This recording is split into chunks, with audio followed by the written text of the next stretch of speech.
Kegiatan bergaul adat kita ini alhamdulillah terlaksana dengan baik.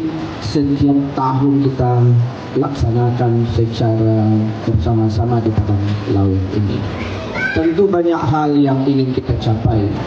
Yang pertama tentu ingin kita mendapatkan keberkahan negari kita ini dari Allah.